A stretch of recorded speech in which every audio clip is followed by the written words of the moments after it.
Hello everybody, Adam Steele here, and today I have these two wonderful things from Audient. Most of you will have seen the EVO16 by now, but one of these is not like the other. This thing at the bottom is new. That's the EVO SP8.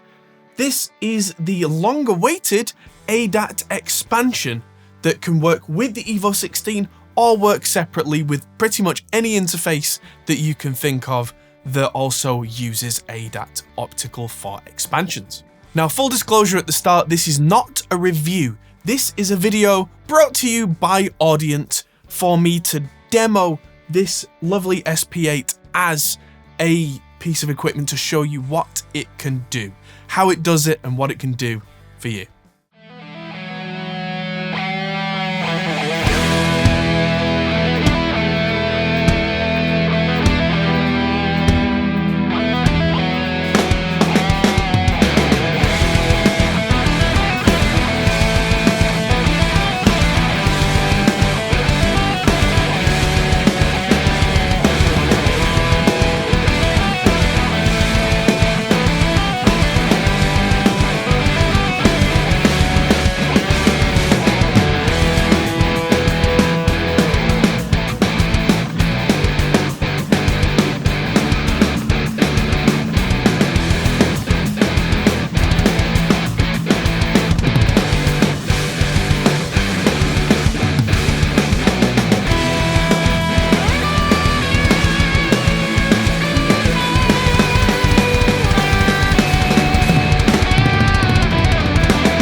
Job done, probably. Yeah, probably it. Let's go home. Now, building off the EVO16, the SP8 is really kind of more of the same, but there are some clever features inbuilt that can make this really, really useful. If you already have an EVO16, it kind of exponentially expands everything because things like the Smartgain feature is all connected together. And things like the remote amount of gain and the 48 volts, all that kind of thing that you can do in the EVO app is somehow transmitted over to the SP8 so that you can then remotely control both of these with one USB cable. I'm not entirely sure how they've done this, but if you plug one ADAT cable from the 16 to the SP8 and another cable from the SP8 back to the EVO16, as soon as you plug those in, the gain knobs and 48 volt knobs in the EVO16 for the optical magically appear. Somehow they are communicating with some digital information over that optical cable. It's not something that anyone that I can think of has done before, but it's digital information. I mean, it makes sense that it's doable. I've just not seen it before myself. One thing you can do now with an EVO16 and SP8, as you've just seen, is you can connect them together with the 16 microphone inputs and record something like a large drum kit, as I did with Mike Malyan at Middle Farm Studios. We used 15 channels for the drums and 1 channel for me for my bass. We both had independent headphone mixes coming from 1 and 2 on the EVO16, and that meant that we could do a big track with a not too expensive setup. With the EVO16, this has more optical ins and outs. This has 2 of each, so I could run another SP8 with this and have a big stack with 24 in, 24 out. And that would be huge and still relatively affordable. The Smartgain feature, as seen on the EVO16, is the green buttons. If I press one of them when they're connected together, that will now say select channels on both of these, and then we can select our channels that we want to do the Smartgain feature on, and then we press again, and we go. And that will now listen on those channels and do the whole Smartgain thing. So if I was recording drums, they somehow communicated when I pressed the top green button, the Smartgain button, it knew to enable Smartgain on both units, and if there were 3, it would enable all 3. If you've just got the SP8 as a standalone with some other interface that has an optical input, you can still use the Smartgain feature on there. It's not just linked in this way. Now, of course, that's giving me red statuses on here because I didn't actually put any sound in to do the test with, which is a useful feature if there's a microphone that's not plugged in or something's just not getting any signal for whatever reason, that will come up in red. That actually helped me in the studio with Mike Malyan because I found that the overheads I'd forgotten to enable 48 volts, so I was getting no signal when I did Smartgain and it came up red on those two channels. Also, it came up red on the channel with the sub kick that we used because it was absolutely blasting. There was no way it wouldn't clip the input. Eventually, after doing that and working out from the Smartgain that it was only going to distort, I went and found an attenuator barrel for the sub kick, and that fixed that issue. But I wouldn't have known about that without the Smartgain feature.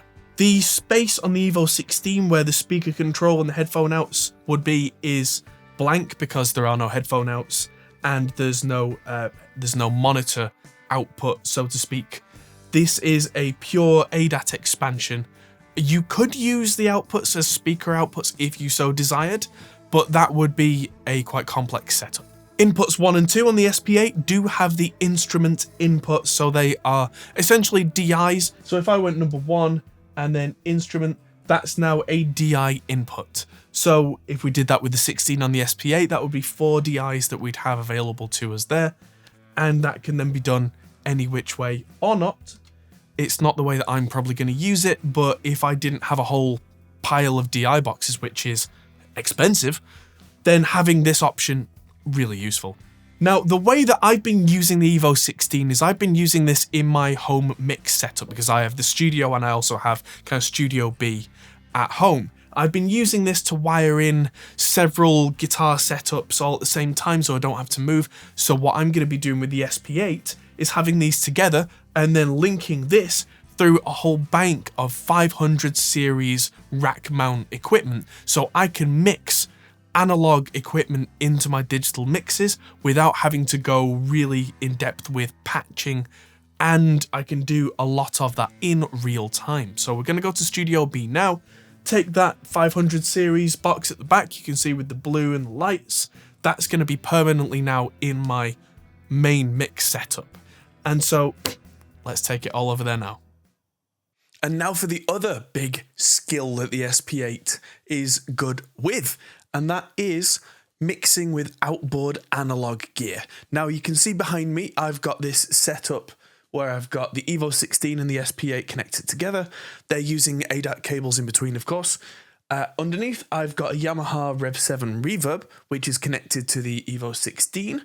And below it is 10 pieces of analog gear in 500 series.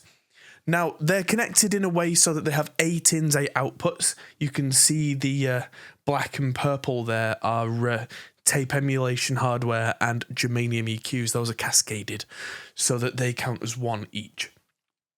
And so the way I've got that wired up is that the TRS jack balanced outputs from the SP8 are all going into the inputs of the Midas L10 at the back there, and the outputs are coming back out into all the line level inputs on the SP8.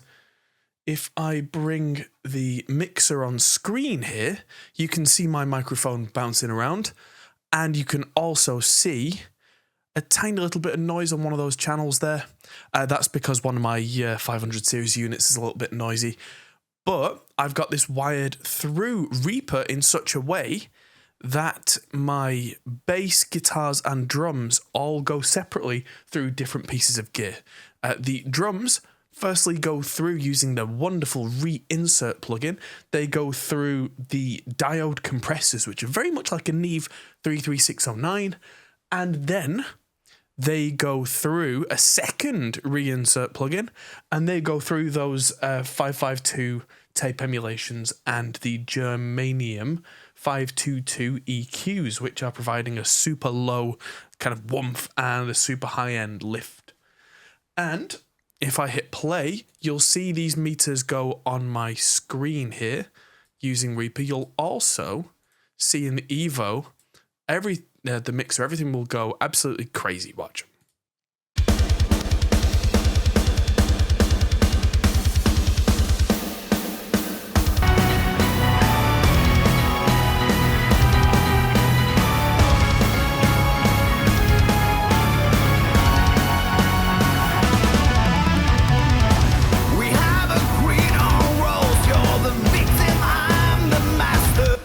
So I've very much got a hybrid mixing setup going on now, where I've got everything kind of done in the box and edited on a per channel basis, and then I'm sending those send through the analog equipment to get, for me at least, the kind of final stages of niceness, a little bit of compression, a little bit of kind of sweetness. The bass is going through the two panels on the left, which are analog saturators, which just give more of a grind. So that's... and those are all just adding a little something, and then the guitars are going through this reinsert here. So I'm absolutely using every single channel of the SP8 here. And the 500 series, I'm using what are called color modules for the guitars. So those are going through some SSL style console strips and transformers, an LA4 style compressor, and then what they call an 80s tape driver, all inside that unit. And that's where all those lights are on the third and fourth pieces of gear in that bottom rack, respectively. I've got this set up so there's a little bit of a level dip. That's just the way that it ended up. But without, the guitar sound like this, and with,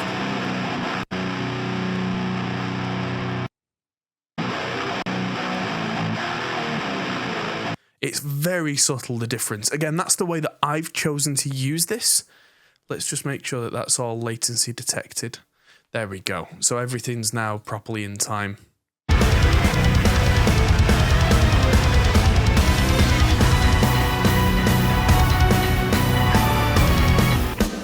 Now, I'm using these quite subtly, apart from, say, the reverb here, which is actually connected to the EVO16, but that's my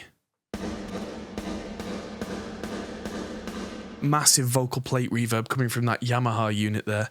But the fact that I've got that connected to the EVO16 and everything else connected to the SP8, I still have channels available. I've got two inputs on the front of the EVO16 free. I've got a DI box connected to input 7 so that I can play in a DI. I've got my microphone connected to channel 8. I've got 3 and 4 coming from a 2 Notes Captor X and Cab M down below. And I've got 5 and 6 connected to that reverb. So every channel pretty much of my setup here is taken up. Now this is an instance where I don't need to use the Smartgain feature because everything is pretty much level matched. But it is nice to have the gain set here so that if I do an insert loop here and there is a slight level drop, then I can bring the gain back remotely without having to reach over to the back of the setup over there. This is running at 44 kilohertz, but if I was to run at 96, like I talked about in a video recently, I could then put 2 ADAT cables from the 16 into the SP8 and 2 coming back, and each one would have 4 channels of 96K audio on them, so that would then mean that this entire setup would carry on regardless.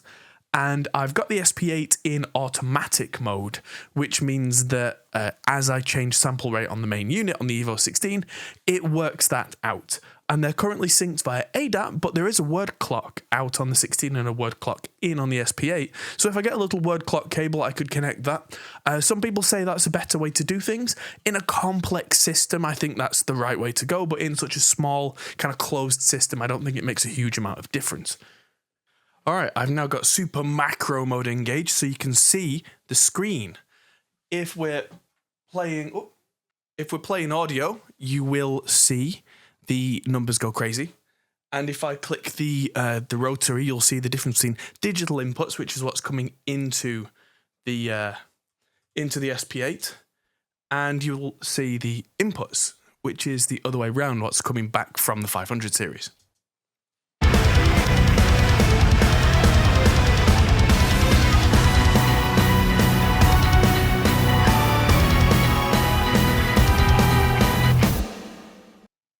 Now let's have a dive into the menus. If we hold the rotary button down, that's how we get into the menu, nice and simple. Power is if you want to turn it off, you just click power, power off, yes or no. In this case, no. And right, so clock source. If I was running this separately, I would have it on the internal clock.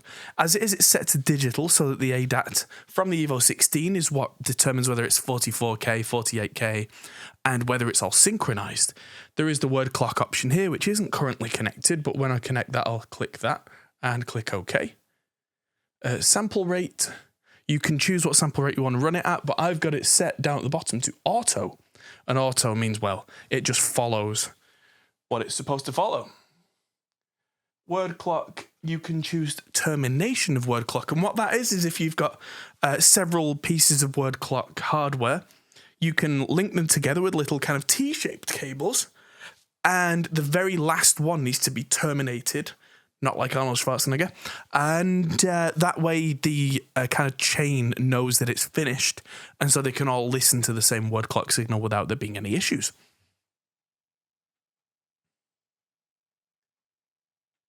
Output source is currently set to digital so that if I send signals to it and from it, that way it's kind of using everything separately, which is how I've got 8 separate ins from separate outs. If I was using this as an analog preamp bank, which is something you can actually do, then I would set that to analog source. And that way, all 8 of the microphone preamps or line preamps would then be able to kind of boost the signal, give phantom power to microphones, and then individually send those out as line level, which could be good if you're in a pinch and you need 8 more channels for something. You can then do that way. Or alternatively, you could use that in such a way that you could have 8 channels of mic preamps, all that kind of stuff, going to another device like the EVO16, but also in parallel, send all 8 of those out on line level on the TRS cables for whatever reason you might need that for, maybe a streaming setup or something like that. Whatever your needs are, there you go. Brightness is to do with the brightness of the rotary ring there. If that's burning your eyeballs, then you can just turn that down. You can see how that's way less bright now if that's what you need. Personally, I like things to be at full brightness. There's factory reset, which does what it says, but also status. Status is really useful because I can see here that this is set to 44K. The digital in the ADAT, the little green dot means that they are not only connected, but they are at the same sample rate and they are locked together. If they're red, you get no signal, and if they're yellow-orange, then it's getting a signal, but it's the wrong sample rate, so it won't lock. So this is a really good thing to know. If I was to run this at 96K with a word clock, I should hope to see 3 green dots there. And yeah, there's a +5 gain on here because each one of my stereo pairs, because I've paired these, needed a little bit of a gain lift from the 500 series equipment. So I can do it exactly stepped to dB gain. So there you go. You can use this with the preamps, the outputs, or you can use the line inputs like I just did. There's so much that you can do with these, and they are in the affordable price bracket. Right now, I think 2 SP8s and an EVO16 together is about £1,200, what, $1,400 for the whole thing. The SP8 right now I think retails at £399, or roughly equivalent in dollars plus sales tax. So they are available now. If you want one of those, go grab them. Thanks to everybody at EVO and Audient for sending me these. And thank you everybody for watching. I hope you really got something out of this and enjoy the presentation. Thanks to our patrons on Patreon for supporting me. You really help me to do these kind of things. And thanks everybody for watching. I'll see you in the next video. Goodbye.